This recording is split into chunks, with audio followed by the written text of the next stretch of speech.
تጸنعنا عصواعخا من يمزفلنا كصنع فرخا كم يديو سدت من كرا عالم كفلنا كلن كتنزل عالم انت ጸنعنا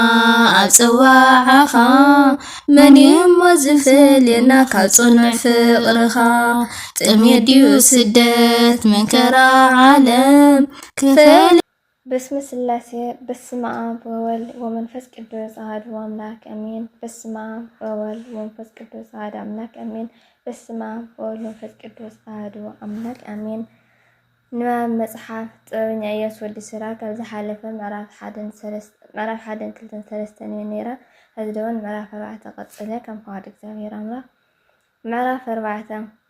ودي ندخا من بري أيتس إنه عين تدخا خلمنا خلوا دما أيتس أبين ودي ندخا من بري أيتس إنه عين تدخا خلمنا خلوا دما أيتس أبين نزيد أما يسب أيتحزنه نسأ نسب أيتقطعيه قطعون نزل سب مليسكا تقطعون نزل سب مليسكا من كرا أيتوسخلو نلما ناي خطقبلو كلها أيتس أبيو ኣብ ስቃይ ንዘሎ ለማናይ ሓገዝካ ኣይትፍነጎ ንድኻ ሕቆኻ ኣይተሃቦ ንሱን ርኢኻ ከተበቅዕ ከም ዘይረእኻ ኣይትኹን ወይ ንኸረግመካ ምኽንያት ኣይትሃቦ ከመይ ምርር ኢልዎ ብልቡ እንተደኣ ረጊሙካ ፈጣሪኡ ንጸሎቱ ክሰምዖ እዩ ኣብ ጉባኤ ተፈታዊ ከም እትኸውን ግበር ኣብ ቅድሚ ዓበይቲ ሰባት ከዓ ርእስኻ ትሕት ኣብል ንድኻ ጽን ኢልካ ስምዓዮ ብልኡም ቃል እውን ብሰላም መልሰሉ ንግፍዕ ካብ ኢድ ገፋዒ ኣናግፎ ኣብ ፍርድኻ ተባዕ ይኹን ንዘኻትም ከም ኣቦ ኽኖም ንዴታቶም ድማ ከም ሰብኣየን ኮንካ ርድኣየን ሽዑ ከም ወዲ እቲ ልዑል ሰማያዊ ክትከውን ኢኻ ካብቲ ኣደኻ ተፍቅረካ ኣብልጾ ከዓ ከፍቅረካ እዩ ጥበብ እትህብ ዓስቢ ጥበብ ንደቃ ተኽብሮም ነቶም ዝደልይዋኻ ትሕግዞም እቲ ንኣ ዘፍቅር ህይወት የፍቅር እቶም ኣንግሆም ዝደልይዋኻ ብሓጎስ ይመሉ እቲ ንጥበብ ኣጽኒዑ ዝሕዝ ሰብ ክብሩ ክረክብ እዩ ናብ ዝኸደ እንተኸደ እግዚአብሔር ክባርኽ እዩ ኣገልገልቲ ጥበብ ዝበሉ ኣገልገልቲ እቲ በይኑ ቅዱስ ዝኾነ እዮም ነቶም ንጥበብ ዘፍቅሩኻ እግዚአብሔር የፍቅሮም እቲ ኣዛዚን ህዝቢ ክፈርድ እዩ እቲ ኣቕልብኡ ናብኡ ዝገብርኻ ብሰላም ክነብር እዩ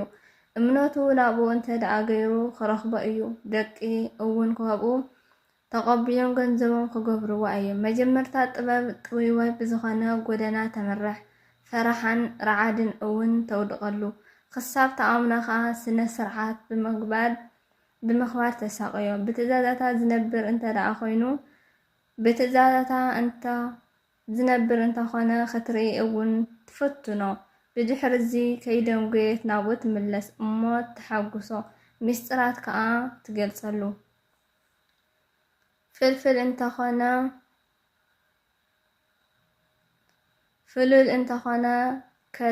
ኪዳ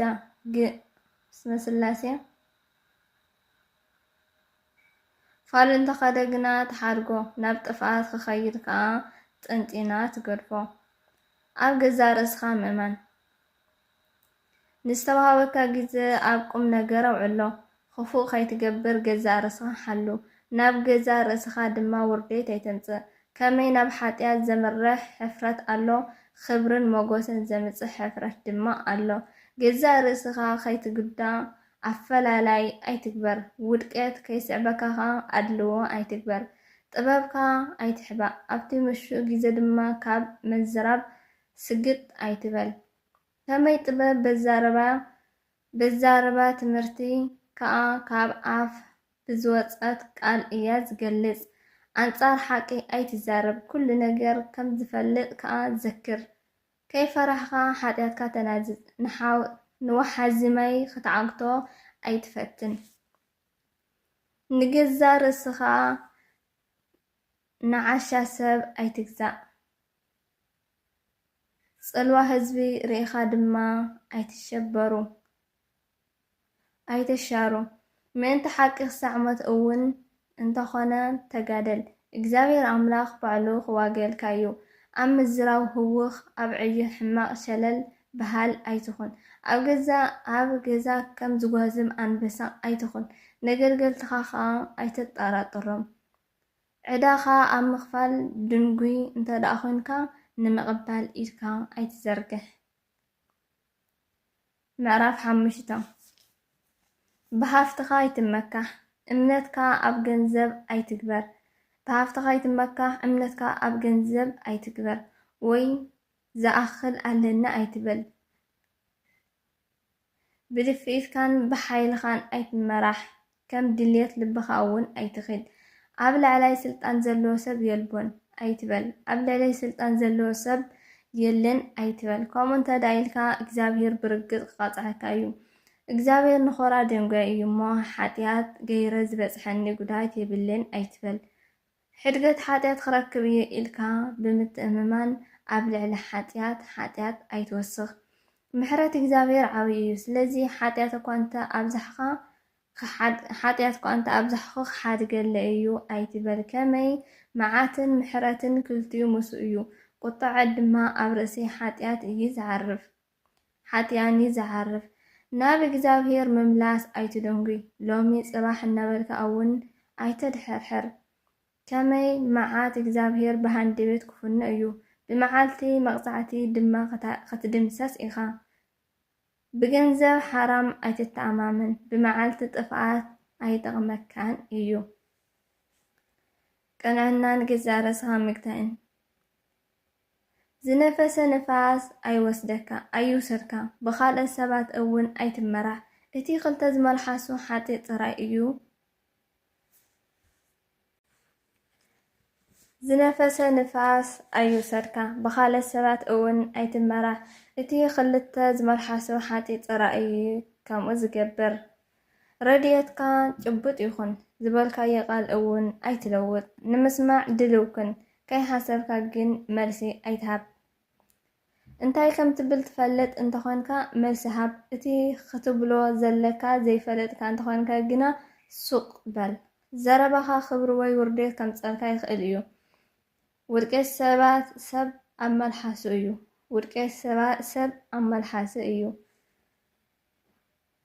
ሓማይ ኣይትኹን ብመልሓስካ ተንኮል ኣይትፍሓስ ንሰራቂ ውርደት ከም ዝረኽቦ ንኽልተ ዝመልሓሱ ድማ ኣዝዩ ዘሰክሕ ስቃይ ውርደት ክረኽቦ እዩ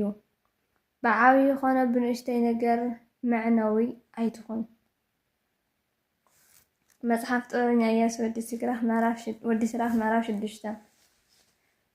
ፈታው እምበር ጸላይ ኣይትኹን ክፉእ ስም ከምቲ ንኽልተ ዝመልሓሱ ሓጢእ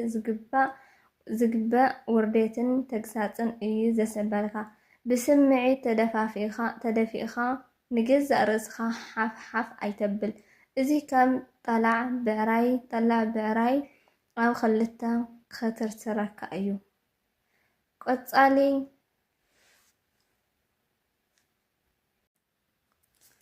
ቆጽላ ከም ዝወደት ፍረኣ ከም ዝረገፈት ክትነቅጽ ከም ዝተሓደገት ኦም ክትከውን ኢኻ ክፉእ ኣመል ንዝሓዞ የጥፍኦ መፍተት ጸላእትኻ ይገብሮ ሓቀኛን ሓሳውን ዕርክነት ጥዕም ዘረባ ተፈታዊ ይብዝሐልካ ልዙም መልሓስ ከዓ ኣብ ቂድሚ ብዙሓት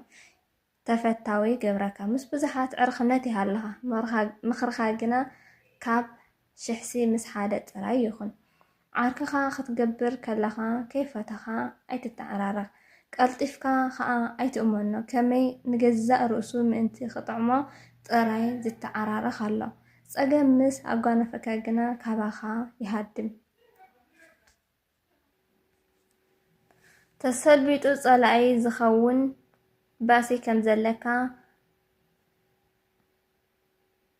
ኣስጢሑ ዝሓድገካ ዓርኪ እውን ኣሎ ካብ መዓድኻ ዘይፍለ ኣብ መዓልቲ መንከርኻ ግና ምሳኻ ዝቐወም ዓርኪ ኣሎ ምስ ሃፍተምካ ማዕረኻ ይሰርዕ ኣገልገልትኻ ድማ ብትምዓት ይዝዞም مستوردك جنا أنصارك يخون يحبك يحبك نبخ أون أيك أربن كاب صلاة خارحة كافتاوي خادمة تحلو أمن فتاوي كم صنع والتأيو أتي حاد أمن عركي زركب بزح أفتك كم زدلب أيو كم أمن عركي خبر نجار يلبون نخبرو دمام مززني ولن ومن عركي ملوت عنا كم زلوكا زجبر فوسيو كم زي زوال عركي زراخة بخاتم نجزافير زفاريهم كونو أركنا خجبر زكالتي نجزافير زفر الساب إيو عركو أون لك كم إيز خاون إلنا أمين زنت أكون زبرتكون بعفتك هن من الأخير تعرم اللي وسوها لجزافير والولادي ترنجل والمسك الخارقون آمين نعنا عصواعها من يمزفلنا كتصنع فرخا كم يديو سدت من كرعلم كفلنا ويكلن كتنزل علم انت تصنعنا عصواعها من يمزفلنا كتصنع فرخا كم يديو سدت من كرعلم كفل